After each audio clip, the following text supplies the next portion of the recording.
साध संगत जी, एक उर्दू दा अदीब लिखदा है, वो वक्त भी देखे हैं तवारीखों की राहों ने, लम्हों ने खता की, सदियों ने सजा पाई।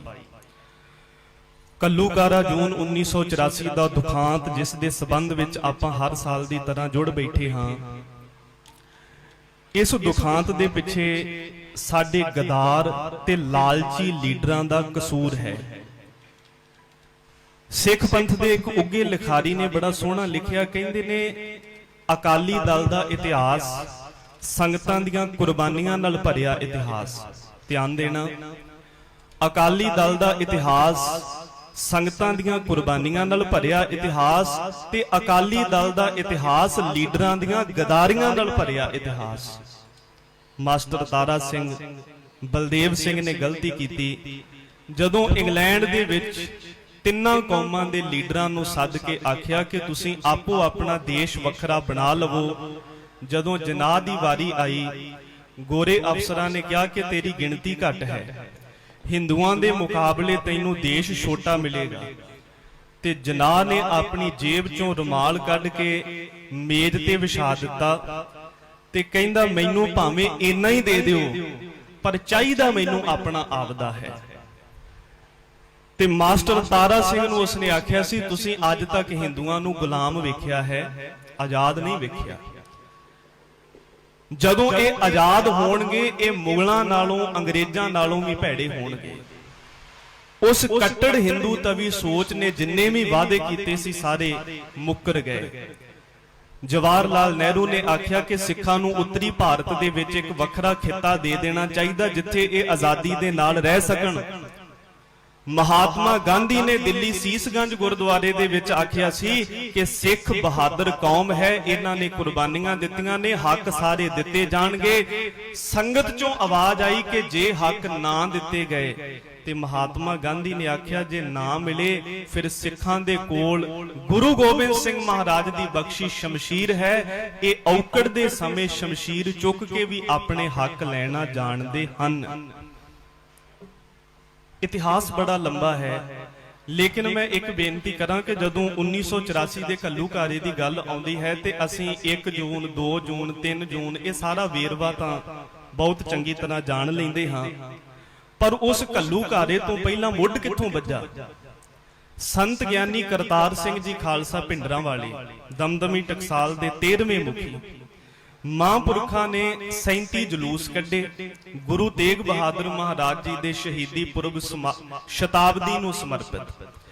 ਤੇ ਲਗਭਗ 1973 ਦੀ ਗੱਲ ਹੈ ਜਦੋਂ ਮਹਿਤੇ ਦੇ ਕੋਲ ਘੁਮਾਣਾ ਪਿੰਡ ਦੇ ਵਿੱਚ ਨਿਰੰਕਾਰੀਆਂ ਦਾ ਸੰਮੇਲਨ ਹੋਇਆ ਸੀ। ਉਸ ਸੰਮੇਲਨ ਦੇ ਵਿੱਚ ਵੀ ਸਿੱਖਾਂ ਦੀ ਝੜਪ ਹੋਈ। ਖੇਮਕਰਨ ਦੇ ਕੋਲ ਵੀ ਇੱਕ ਸੰਮੇਲਨ ਵਿੱਚ ਝੜਪ ਹੋਈ। ਇਵੇਂ ਇੱਕ ਹੁਸ਼ਿਆਰਪੁਰ ਦੇ ਏਰੀਏ ਦੇ ਵਿੱਚ 3-4 ਝੜਪਾਂ ਸੰਤ ਗਿਆਨੀ ਕਰਤਾਰ ਸਿੰਘ ਭਿੰਡਰਾਂ ਵਾਲਿਆਂ ਦੇ ਸਮੇਂ ਹੋ ਚੁੱਕੀਆਂ ਸੀ। ਉਹਨਾਂ ਸਾਰੀਆਂ ਨੂੰ ਸੰਤ ਜਰਨੈਲ ਸਿੰਘ ਨੇ ਆਪਣੇ ਧਿਆਨ ਵਿੱਚ ਰੱਖਿਆ ਹੋਇਆ ਸੀ। ਤੇ 1973 ਦੇ ਨੇੜੇ ਤੇੜੇ ਦੀ ਗੱਲ ਹੈ, ਬਟਾਲੇ ਗੁਰਦਾਸਪੁਰ ਦੇ ਵਿੱਚੋਂ ਮਹਾਂਪੁਰਖਾਂ ਨੇ ਜਲੂਸ ਕੱਢਣਾ ਸੀ ਤੇ ਸ਼ਾਮਾਂ ਦੇ ਟਾਈਮ ਮਹਾਂਪੁਰਖ ਕਥਾ ਦੀ ਸਮਾਪਤੀ ਕਰਕੇ ਆਏ ਤੇ ਕੁਝ ਇਲਾਕੇ ਦੇ ਪਤਵੰਤੇ ਸੱਜਣ ਕੋਲ ਆ ਗਏ। ਮਹਾਂਪੁਰਖ ਇਸ਼ਨਾਨ ਕਰਨ ਲੱਗੇ ਸੀ ਉਦੋਂ ਨਲਕੇ ਤੇ ਇਸ਼ਨਾਨ ਕਰਕੇ ਅਜੇ ਆਪਣੇ ਬਸਤਰ ਬਦਲ ਹੀ ਰਹੇ ਸੀ। ਪਤਵੰਤੇ ਜਿਹੜੇ ਪ੍ਰਬੰਧਕ ਸੀ ਕੋਲ ਆ ਕੇ ਕਹਿਣ ਲੱਗੇ, ਮਹਾਂਪੁਰਖੋ ਬੇਨਤੀ ਹੈ ਕਿ ਕੱਲ ਸਾਡੇ ਇੱਕ ਮੰਤਰੀ ਨੇ ਉੱਥੋਂ ਦੀ ਲੰਘਣਾ, ਤੁਸੀਂ ਰੂਟ ਚੇਂਜ ਕਰ ਲਓ। ਤੇ ਮਹਾਂਪੁਰਖ ਕਹਿੰਦੇ, ਜੇ ਤਾਂ ਜਲੂਸ ਹੁੰਦਾ ਮੇਰਾ ਤੇ ਮੈਨੂੰ ਤੁਸੀਂ ਸਲਾਹ ਦੇ ਦਿੰਦੇ, ਪਰ ਇਹ ਤਾਂ ਗੁਰੂ ਤੇਗ ਬਹਾਦਰ ਮਹਾਰਾਜ ਜੀ ਦਾ ਹੈ, ਰੂਟ ਚੇਂਜ ਨਹੀਂ ਹੋ ਸਕਦਾ। ਤੁਸੀਂ ਆਪਣੇ ਮੰਤਰੀ ਨੂੰ ਕਹਿ ਦਿਓ ਕਿ ਦੂਜੇ ਪਾਸਿਓਂ ਦੀ ਲੰਘ ਜਾਵੇ। ਕਹਿੰਦੇ ਜੀ ਡੀਸੀ ਦਾ ਹੁਕਮ ਹੈ। ਮਹਾਂਪੁਰਖਾਂ ਦੇ ਕਿਹੜਾ ਡੀਸੀ? ਜਾ ਕੇ ਕਹਿ ਦਿਓ ਨਿਰੰਜਨ ਸੋਹ ਨੂੰ, ਜਿਹੜੀ ਉਹਨਾਂ ਦੇ ਸ਼ਬਦ ਸਨ। ਕਹਿੰਦੇ ਕਰਤਾਰ ਸਿੰਘ ਮੂਤਰ ਕਰ ਦੇਵੇ ਤੇ ਨਿਰੰਜਨ ਸੋਹ ਦੀ ਹਿੰਮਤ ਨਹੀਂ ਕਿ ਉਹ ਲੰਘ ਜਾਏ। ਇੰਨੀ ਜੁਰਤ ਤੇ ਅਣਖ ਦਲੇਰੀ ਦੇ ਨਾਲ ਜਦੋਂ ਬਚਨ ਕਹੇ, ਬੇਸ਼ੱਕ ਕੋਈ ਇਹਨਾਂ ਸ਼ਬਦਾਂ ਨੂੰ ਅੱਜ ਸੱਭਿਅਕ ਕਹੇ ਅਸੱਭਿਅਕ ਕਹੇ, ਪਰ ਉਹਨਾਂ ਨੇ ਬੇਬਾਕੀ ਦੇ ਨਾਲ ਡੀਸੀ ਨੂੰ ਚੈਲੰਜ ਕੀਤਾ ਕਿ ਜਿਹੜਾ ਰੂਟ ਗੁਰੂ ਤੇਗ ਬਹਾਦਰ ਸਾਹਿਬ ਦੇ ਜਲੂਸ ਦਾ ਹੈ ਉਹ ਬਦਲਿਆ ਨਹੀਂ ਜਾਵੇਗਾ, ਤੁਸੀਂ ਆਪਦੇ ਮੰਤਰੀ ਦਾ ਰਸਤਾ ਬਦਲ ਲਓ। ਇਵੇਂ ਰੋਪੜ ਦੇ ਕੋਲੋਂ ਜਲੂਸ ਨਿਕਲਣ ਲੱਗਾ ਤੇ ਗਿਆਨੀ ਜੈਲ ਸਿੰਘ ਨੇ ਆਪਣੀਆਂ ਗੱਡੀਆਂ ਪਾਲਕੀ ਸਾਹਿਬ ਤੋਂ ਅੱਗੇ ਲਾ ਲਈਆਂ ਤੇ ਮਹਾਂਪੁਰਖ ਬੱਸ ਦੇ ਉੱਪਰ ਬੈਠੇ ਹੁੰਦੇ ਸੀ। ਉੱਥੇ ਸਪੀਕਰ ਦੇ ਵਿੱਚ ਆਵਾਜ਼ ਦੇ ਕੇ ਕਹਿਣ ਲੱਗੇ, ਕਹਿੰਦੇ ਆ ਜਿੰਨੇ ਗੱਡੀਆਂ ਅੱਗੇ ਲਾਈਆਂ ਸਿੰਘੋ ਇਹਨੂੰ ਪਾਸੇ ਕਰੋ, ਜੇ ਨਹੀਂ ਪਾਸੇ ਹੁੰਦਾ ਤੇ ਧੱਕੇ ਮਾਰ ਕੇ ਪਾਸੇ ਕਰ ਦਿਓ। ਗਿਆਨੀ ਜੈਲ ਸਿੰਘ ਨੂੰ ਗੱਡੀਆਂ ਸਾਈਡ ਤੇ ਲਾਉਣੀਆਂ ਪਈਆਂ ਤੇ ਮਹਾਂਪੁਰਖ ਕਹਿੰਦੇ ਜੇ ਇੰਨਾ ਚਾਹ ਨਾ ਨਗਰ ਕੀਰਤਨ ਚ ਲੱਗਣ ਦਾ ਤੇ ਪਿੱਛੇ ਜਾ ਕੇ ਲੱਗੋ, ਪਾਲਕੀ ਸਾਹਿਬ ਤੋਂ ਅੱਗੇ ਕਿਸੇ ਨੇ ਨਹੀਂ ਜਾਣਾ। ਇਵੇਂ ਹੀ ਗੁਰਚਰਨ ਸਿੰਘ ਟੌੜਾ ਬੰਬੇ ਮਹਾਂਪੁਰਖਾਂ ਨੂੰ ਮਿਲਿਆ ਤੇ ਕਹਿੰਦਾ ਜੀ ਬੱਸਾਂ ਤੁਹਾਡੇ ਕੋਲੇ ਵੱਡੀਆਂ ਨੇ, ਮੈਂ ਸੋਚਦਾ ਕੋਈ ਛੋਟੀ ਗੱਡੀ ਵੀ ਤੁਹਾਨੂੰ ਦੇਵਾਂ। ਤੇ ਸੰਤ ਕਰਤਾਰ ਸਿੰਘ ਕਹਿੰਦੇ ਗੱਡੀਆਂ ਤੇ ਮੈਂ ਲੈ ਲਵਾਂਗਾ, ਪਰ ਤੇਰੀ ਰੰਨ ਬਣ ਕੇ ਕੌਣ ਰਹੇਗਾ? ਤੂੰ ਮੈਨੂੰ ਖਰੀਦਣਾ ਚਾਹਣਾ ਤੇ ਮੈਂ ਪੈਸੇ ਦੇ ਲਾਲਚ ਵਿੱਚ, ਗੱਡੀਆਂ ਦੇ ਲਾਲਚ ਦੇ ਵਿੱਚ ਖਰੀਦਿਆ ਨਹੀਂ ਜਾਣਾ। ਇਹ ਉਹਨਾਂ ਦੀ ਬੇਬਾਕੀ ਸੀ। ਤੁਸੀਂ ਸਾਰੇ ਜਾਣਦੇ ਹੋ ਰਾਮਲੀਲਾ ਗਰਾਊਂਡ ਦੇ ਵਿੱਚ ਲੱਖਾਂ ਦੇ ਇਕੱਠ 'ਚ ਇੰਦਰਾ ਗਾਂਧੀ ਆਈ ਤੇ ਸਾਰੇ ਲੀਡਰ ਉੱਠ ਕੇ ਖਲੋ ਗਏ। ਮਹਾਂਪੁਰਖ ਹਜ਼ੂਰੀ ਵਿੱਚ ਬੈਠੇ ਸੀ ਤੇ ਉਹਨਾਂ ਨੇ ਸਪੀਕਰ ਫੜ ਕੇ ਉੱਥੇ ਆਖਿਆ, ਕਹਿੰਦੇ ਬਹਿ ਜਾਓ, ਕੁਝ ਨਹੀਂ ਹੋਇਆ, ਇੱਕ ਬੀਬੀ ਆਈ ਸੰਗਤ ਦੇ ਵਿੱਚ। ਉਹਨਾਂ ਤੋਂ ਬਾਅਦ ਵਿੱਚ ਇੰਦਰਾ ਗਾਂਧੀ ਨੂੰ ਟਾਈਮ ਦਿੱਤਾ ਗਿਆ। ਪਹਿਲਾਂ ਟਾਈਮ ਮਿਲਿਆ ਗਿਆਨੀ ਜੈਲ ਸਿੰਘ ਨੂੰ, ਫਿਰ ਇੰਦਰਾ ਗਾਂਧੀ ਦਾ ਟਾਈਮ ਸੀ। ਉਹਨੇ 2-3 ਗੱਲਾਂ ਕੀਤੀਆਂ। ਕਹਿੰਦੀ ਮੈਂ ਹਿੰਦੁਸਤਾਨ ਵਿੱਚੋਂ ਗਰੀਬੀ ਖਤਮ ਕਰਨੀ ਹੈ, ਤੁਸੀਂ ਮੇਰਾ ਸਾਥ ਦਿਓ। ਦੂਸਰੀ ਗੱਲ, ਜਿਹੜੇ ਤਖਤ ਨੇ ਗੁਰੂ ਤੇਗ ਬਹਾਦਰ ਸਾਹਿਬ ਨੂੰ ਸ਼ਹੀਦ ਕੀਤਾ ਸੀ, ਅੱਜ ਉਹੀ ਤਖਤ ਉਹਨਾਂ ਨੂੰ ਮੱਥਾ ਟੇਕਣ ਵਾਸਤੇ ਆਇਆ। ਤੇ ਬਾਅਦ ਵਿੱਚ ਉਹਨੂੰ ਸਰੋਪਾ ਦਿੱਤਾ। ਹਰਚੰਦ ਸਿੰਘ ਲੌਂਗੋਵਾਲ ਬੋਲਿਆ। ਜਦੋਂ ਬੀਬੀ ਇੰਦਰਾ ਉੱਠ ਕੇ ਜਾਣ ਲੱਗੀ ਤੇ ਮਹਾਂਪੁਰਖ ਕਹਿੰਦੇ ਬੀਬੀ ਜੀ ਤੁਸੀਂ ਭਾਸ਼ਣ ਦਿੱਤਾ, ਹੁਣ ਮੇਰੀਆਂ ਵੀ 2-3 ਗੱਲਾਂ ਸੁਣ ਕੇ ਜਾਇਓ। ਮਹਾਂਪੁਰਖ ਕਹਿੰਦੇ ਤੁਸੀਂ ਕਹਿੰਦੇ ਹੋ ਗਰੀਬੀ ਖਤਮ ਕਰਨੀ ਹੈ, ਮੈਂ ਤੁਹਾਨੂੰ ਰਸਤਾ ਦੱਸ ਦਿੰਦਾ। ਹਿੰਦੁਸਤਾਨ ਵਿੱਚ ਜਿੰਨਾ ਨਸ਼ਾ ਬੰਦ ਕਰ ਦਿਓ, ਹੁੱਕਾ, ਚਰਸ, ਤੰਬਾਕੂ ਸਾਰੇ ਗਿਣਦੇ ਹੁੰਦੇ ਸੀ, ਸਾਰਾ ਨਸ਼ਾ ਬੰਦ ਕਰ ਦਿਓ, ਤੁਸੀਂ ਗਰੀਬੀ ਖਤਮ ਕਰਨ ਦੀ ਗੱਲ ਕਰਦੇ ਹੋ। ਹਿੰਦੁਸਤਾਨ ਦੇ ਆਲੇ ਦੁਆਲੇ 1-1 ਫੁੱਟ ਚਾਂਦੀ ਦੀ ਕੰਧ ਖੜੀ ਹੋ ਸਕਦੀ ਹੈ। ਦੂਜੀ ਗੱਲ ਕਹਿੰਦੇ ਤੁਸੀਂ ਗਰੀਬੀ ਖਤਮ ਕਰਨੀ ਹੈ, ਅਰਦਾਸ ਕਰੋ ਮਹਾਰਾਜ ਦੇ ਅੱਗੇ ਕਿ ਅਸੀਂ ਮਰ ਕੇ ਇਹਨਾਂ ਲੀਡਰਾਂ ਦੇ ਘਰੇ ਜਨਮ ਲਈਏ। ਕਹਿੰਦੇ ਸਾਰਾ ਪੈਸਾ ਤੇ ਇਹਨਾਂ ਨੇ ਆਪਣੇ ਘਰਾਂ 'ਚ ਸਾਂਭਿਆ ਹੋਇਆ, ਸਾਰਾ ਪੈਸਾ ਤੇ ਹਿੰਦੁਸਤਾਨ ਦਾ ਲੁੱਟ ਕੇ ਇਹ ਖਾ ਗਏ, ਇਹਨਾਂ ਦੇ ਘਰੇ ਜੰਮ ਪਓ, ਕਹਿੰਦੇ ਆਪੇ ਗਰੀਬੀ ਖੰਭ ਲਾ ਕੇ ਉੱਡ ਜਾਏਗੀ। ਦੂਜੀ ਗੱਲ, ਬੀਬੀ ਇੰਦਰਾ ਨੇ ਆਖਿਆ ਕਿ ਮੈਂ ਅੱਜ ਉਹ ਤਖਤ ਝੁਕਣ ਵਾਸਤੇ ਆਇਆ। ਸੰਤ ਕਹਿੰਦੇ ਜੇ ਗੁਰੂ ਤੇਗ ਬਹਾਦਰ ਸਾਹਿਬ ਨੇ ਸ਼ਹਾਦਤ ਨਾ ਦਿੱਤੀ ਹੁੰਦੀ ਤੇ ਬੀਬੀ ਇੰਦਰਾ ਅੱਜ ਤੂੰ ਕਿਸੇ ਘਰ ਵਿੱਚ ਬੁਰਕਾ ਪਾ ਕੇ ਬੈਠੀ ਹੋਣਾ ਸੀ। ਜਿਹੜੇ ਤਖਤ ਦਾ ਤੈਨੂੰ ਮਾਣ ਹੈ, ਜੇ ਆਪਣੇ ਸਰੀਰ ਦੇ ਜਿੰਨੇ ਰੋਮ ਨੇ ਇੰਨੀ ਵਾਰ ਸਿਰ ਵੱਢ ਕੇ ਗੁਰੂ ਗ੍ਰੰਥ ਸਾਹਿਬ ਦੇ ਚਰਨਾਂ 'ਚ ਭੇਟਾ ਕਰੇ ਤਾਂ ਵੀ ਮਹਾਰਾਜ ਦਾ ਕਰਜ਼ ਨਹੀਂ ਚੁਕਾ ਸਕਦੇ।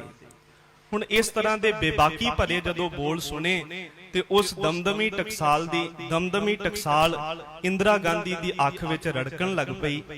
ਤੇ ਫਿਰ ਉਹਨੇ ਬੜੀ ਸਾਜ਼ਿਸ਼ ਦੇ ਤਹਿਤ ਨਿਰੰਕਾਰੀ ਮੁਖੀ ਗੁਰਬਚਨੇ ਨੂੰ ਪੰਜਾਬ ਵਿੱਚ ਭੇਜਿਆ, ਜਿਨ੍ਹਾਂ ਸਿੱਖੀ ਨੂੰ ਖੋਰਾ ਲਾਉਣ ਵਾਸਤੇ ਕਈ ਚਾਲਾਂ ਚੱਲੀਆਂ। ਆਖਰਕਾਰ 1978 ਦਾ ਕਾਂਡ ਵਾਪਰਿਆ ਤੇ 78 ਦੇ ਕਾਂਡ ਤੋਂ ਬਾਅਦ 1980 ਦੇ ਵਿੱਚ ਗੁਰਬਚਨਾ ਮਾਰਿਆ ਜਾਂਦਾ 24 ਅਪ੍ਰੈਲ ਨੂੰ। ਤੇ 81 ਦੇ ਵਿੱਚ ਲਾਲਾ ਜਗਤ ਨਰੈਣ ਦੀ ਮੌਤ ਤੋਂ ਬਾਅਦ ਤਾਂ ਇਤਿਹਾਸ ਨੇ ਬੜਾ ਵੱਡਾ ਮੋੜ ਖਾਧਾ ਹੈ, ਕਿਉਂਕਿ ਲਾਲੇ ਦੀ ਮੌਤ ਤੋਂ ਬਾਅਦ ਹੀ ਮਹਾਂਪੁਰਖਾਂ ਨੂੰ ਚੰਦੋ ਕਲਾਂ ਦੇ ਵਿੱਚ ਘੇਰਾ ਪਿਆ ਸੀ। ਬਸ ਘੇਰਾ ਪੈਣ ਤੋਂ ਅੱਧਾ ਘੰਟਾ ਪਹਿਲਾਂ ਮਹਾਂਪੁਰਖ ਨਿਕਲੇ ਤੇ ਉਹਨੇ ਚਿਰ ਨੂੰ ਘੂਕਦੀਆਂ ਗੱਡੀਆਂ ਆ ਗਈਆਂ, CRP ਦੀਆਂ 4 ਚਫੇਰੇ ਨਗਰ ਦੀ ਘੇਰਾਬੰਦੀ ਕਰ ਲਈ, ਬੱਸਾਂ ਸਾੜ ਦਿੱਤੀਆਂ, ਬੜਾ ਕੁਝ ਹੋਇਆ। ਮੇਰੇ ਕਹਿਣ ਤੋਂ ਭਾਵ ਕਿ 1984 ਤੋਂ ਪਹਿਲਾਂ ਜੋ ਕੁਝ ਵਾਪਰਿਆ, ਅਸਲ ਵਿੱਚ ਉਸ ਵਾਪਰੇ ਹੋਏ ਵਰਤਾਰੇ ਨੇ ਮਹਾਂਪੁਰਖਾਂ ਨੂੰ ਹਥਿਆਰ ਚੁੱਕਣ ਵਾਸਤੇ ਮਜਬੂਰ ਕੀਤਾ। ਜਿਵੇਂ ਗੁਰੂ ਗੋਬਿੰਦ ਸਿੰਘ ਮਹਾਰਾਜ ਦਾ ਬਚਨ ਹੈ ਕਿ ਬਾ ਲਾਚਾਰ ਕੀ ਦਰਮਿਆਨ ਆਮਦਮ, ਬਸ ਇਸੇ ਤਰ੍ਹਾਂ ਸੰਤ ਜਰਨੈਲ ਸਿੰਘ ਮਹਾਂਪੁਰਖ ਵੀ ਗੁਰੂ ਗੋਬਿੰਦ ਸਿੰਘ ਦੇ ਵਾਂਗ ਉਹਨਾਂ ਨੂੰ ਕੋਈ ਚਾਹ ਨਹੀਂ ਸੀ ਹਥਿਆਰ ਚੁੱਕਣ ਦਾ, ਸਰਕਾਰ ਨੇ ਮਜਬੂਰ ਕਰ ਦਿੱਤਾ ਸੀ। ਸੁਕਰਾਤ ਨੇ ਲਿਖਿਆ ਹੈ ਕਿ ਜਿਹੜਾ ਬੰਦਾ ਸਰਕਾਰ ਦਾ ਸਤਾਇਆ ਹੋਇਆ ਹੋਵੇ ਉਹ ਉਗਰਵਾਦੀ ਬਣ ਜਾਂਦਾ ਹੈ, ਉਹ ਬਾਗੀ ਬਣ ਜਾਂਦਾ ਹੈ। ਜਿਸ ਨੂੰ ਸਰਕਾਰ ਪਰੇਸ਼ਾਨ ਕਰੇ, ਜਿਸ ਨੂੰ ਪਰਿਵਾਰ ਪਰੇਸ਼ਾਨ ਕਰੇ, ਉਹ ਸੰਤ ਬਣਦਾ ਹੈ। ਜਿਸ ਨੂੰ ਸਮਾਜ ਪਰੇਸ਼ਾਨ ਕਰੇ, ਉਹ ਬੰਦਾ ਫਿਲਾਸਫਰ ਬਣਦਾ ਹੈ। ਤੋਂ ਕਹਿਣ ਤੋਂ ਭਾਵ ਜਿਹੜੀ ਗਲਤੀ 1947 ਦੇ ਵਿੱਚ ਲੀਡਰਾਂ ਨੇ ਕੀਤੀ, ਅਕਾਲੀ ਲੀਡਰਾਂ ਨੇ ਗਦਾਰੀ ਕੀਤੀ, ਉਹਦਾ ਖਮਿਆਜ਼ਾ 1984 ਦੇ ਵਿੱਚ ਭੁਗਤਣਾ ਪਿਆ। ਤੇ ਅੱਜ ਵੀ ਸਮਝਣਾ ਪਏਗਾ, ਜਿਹੜੀਆਂ ਪਾਰਟੀਆਂ ਦੇ ਪਿੱਛੇ ਆਪਾਂ ਤੁਰੇ ਫਿਰਦੇ ਆ, ਕਾਂਗਰਸ, ਅਕਾਲੀ, ਇਹਨਾਂ ਪਾਰਟੀਆਂ ਨੇ ਕੁਝ ਨਹੀਂ ਦੇਣਾ। ਸਾਨੂੰ ਗੁਰੂ ਗ੍ਰੰਥ ਸਾਹਿਬ ਮਹਾਰਾਜ ਦੇ ਲੜ ਲੱਗਣਾ ਪਏਗਾ। 37 ਸਾਲ ਹੋ ਗਏ ਅੱਜ, ਅਜੇ ਵੀ ਸਾਡੇ ਜ਼ਖਮ ਅੱਲੇ ਨੇ, ਇਹ ਜ਼ਖਮ ਕਦੇ ਮਿਟ ਨਹੀਂ ਸਕਦੇ। ਪਰ ਇਹ ਇਨਸਾਫ ਸਾਨੂੰ ਆਪ ਲੈਣਾ ਪਏਗਾ। ਸੰਤ ਜਰਨੈਲ ਸਿੰਘ ਮਹਾਂਪੁਰਖਾਂ ਦੇ ਬਚਨ ਯਾਦ ਰੱਖੀਏ ਕਿ ਅਸੀਂ ਗੁਲਾਮ ਹਾਂ ਤੇ ਗੁਲਾਮੀ ਗਲੋਂ ਲਾਉਣੀ ਹੈ। 1947 ਵਿੱਚ ਅਸੀਂ ਟੋਪੀ ਆਜ਼ਾਦ ਕਰਾਈ ਸੀ, ਹੁਣ ਅਸੀਂ ਆਪਣੀ ਪੱਗ ਆਜ਼ਾਦ ਕਰਾਉਣੀ ਹੈ। ਗੁਰੂ ਕਿਰਪਾ ਕਰੇ ਉਹਨਾਂ ਸ਼ਹੀਦਾਂ ਨੂੰ